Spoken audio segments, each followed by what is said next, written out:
Bulan sang Setyembre, ginasaulog ang tuigan nga kapistahan sang Our Lady of Peñafrancia sa syudad sang Naga, Camarines Sur sa Bicol Region. Libo-libo nga mga dumulong kag deboto nagapatulong sa Naga City agud magpakigbahin sa prosesyon bilang pagpadungog sa Iloy sang Peñafrancia. Pero bangod sa pandemya, hindi matigayan ang tradisyonal nga translasyon kag fluvial procession, pero mainit nga debosyon sa Birhen ang magapadayon.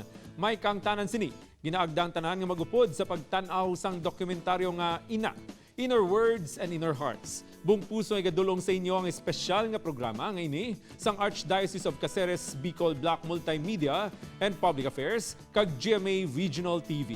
Sa Sabado, Setyembre 19, 2020, alas 8 tubtob alas 9 sang aga sa bilog ng Western Visayas. Pinagi sa GMA TV6 Iloilo, TV6 Guimaras, TV13 Bacolod, TV30 Canlandong, TV10 Sipalay, GMA TV5 Rojas, GMA TV2 Calibo, kag TV7 Tablas Romblon.